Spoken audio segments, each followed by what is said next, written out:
Olá, amigos do canal Caminhos da Literatura, bem-vindos ao nosso canal. Eu sou a Domingas Montes e, como sempre, trago-vos sempre novidades sobre autores, escritores, obras literárias e não só, e também narro poemas aqui no nosso canal. E a novidade da vez, para preencher os vossos momentos, este livro aqui de Agostinho Neto, Náusea, um livro que muita gente nunca leu por desconhecer que Agostinho Neto também produziu prosa. Agostinho Neto escreveu este conto que foi publicado pela primeira vez em 1952 na revista Mensagem, no seu caderno de 2 a 4. E segundo relatos de Antônio Jacinto, este texto foi escrito por volta de 1950, quando Agostinho Neto estava na universidade e devia ter por aí 20 anos de idade. Quer saber mais sobre esse conto? Venha comigo.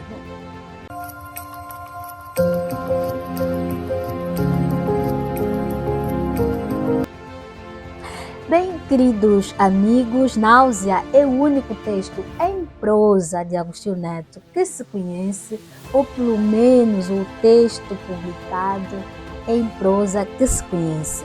Como sabemos, grande parte da produção de Agostinho Neto foi feita em poesia, legando-nos textos icônicos como Adeus à Hora da Largada, Havemos de Voltar, Quitandeira, entre tantos outros.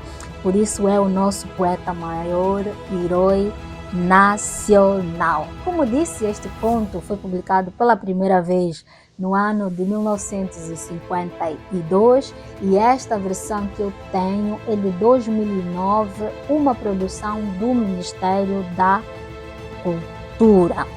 E este livro aqui traz comentários de Antônio Jacinto e prefácio de Antero Abreu. Daqui a pouco eu vou vos ler trechos desses textos. Náusea é um conto pequenino, porém muito significativo em função da época em que foi escrito e publicado, representando sentimentos e emoções muito fortes.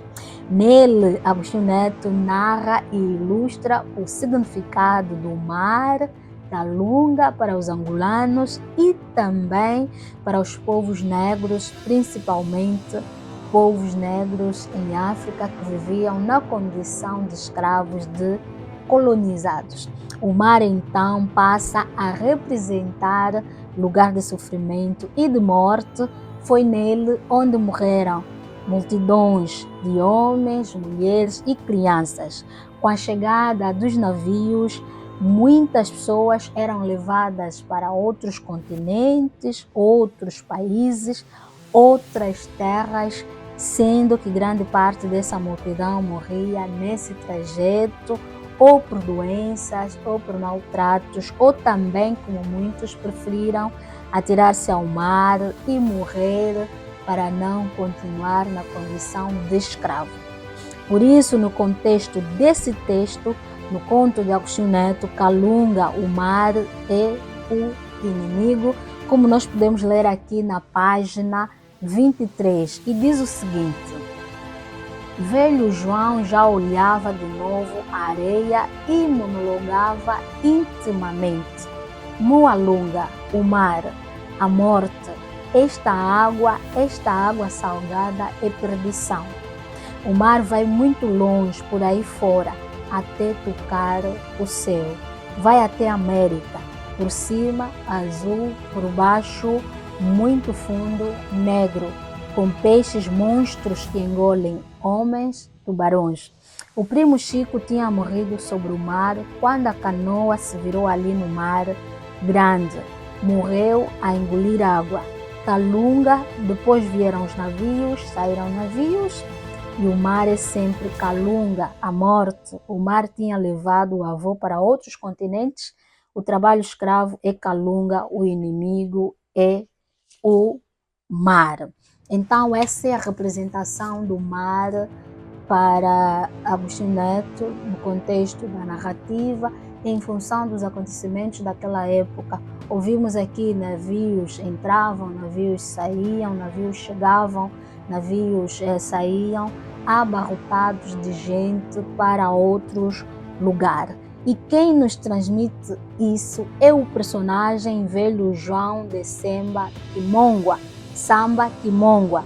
Ele que agora só sentia náuseas, pois o mar Calunga lhe remetia a reviver esses momentos de sofrimento e de dor, como nós podemos ver aqui na página 25, olhou para Calunga e sentiu-se mal. Uma coisa subia-lhe da barriga ao peito. O cheiro do mar fazia-lhe mal agora. Enjoava. Desviou os olhos de Calunga. Estes encontraram a linda rua asfaltada verde e negra e lá adiante a cidade à beira do mar. Calunga sentiu náuseas, não podia mais, vomitou todo o almoço. Então ele vinha num passeio com o sobrinho e diante do mar voltou a reviver todas aquelas emoções do tempo em que multidões eram levadas para outros lugares, seus familiares, seus amigos foram levados, irmãos foram levados para outros continentes, sentiu náuseas e vomitou todo o almoço. E o que aconteceu com o sobrinho? Ele não entendeu a dor do velho João. Acabou por concluir que ele tinha bebido demais. É o que acontece conosco, né? Nova geração, às vezes não entendemos as circunstâncias dessa época e acabamos por concluir coisas erradas, mas velho João sabia por que ele vomitou.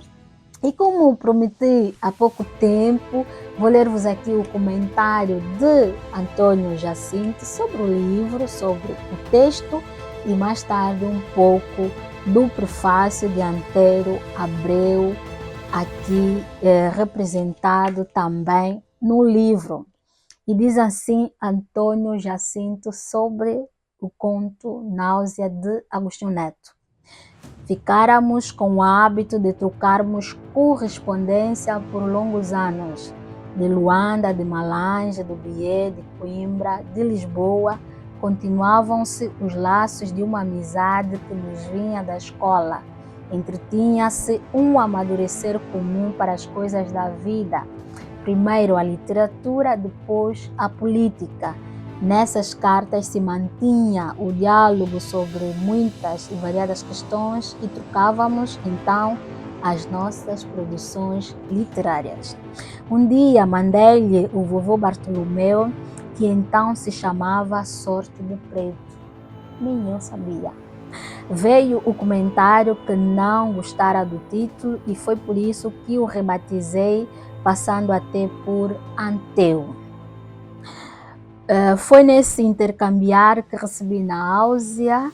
Lembro-me do manuscrito a tinta preta. Li e de pronto ali tinha um retrato de uma presença então bem conhecida e quase cotidiana, a ilha e o Museu.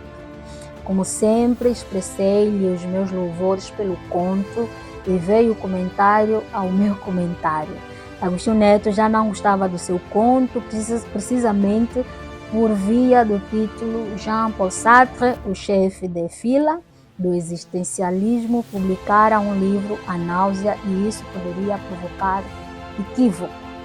Ele era assim, as suas composições são totais, a mesma atenção e cuidado, quer no início, quer no fim. E mesmo o título teria de obedecer à harmonia de um mundo novo e generoso que se oferecia ao deleite da humanidade.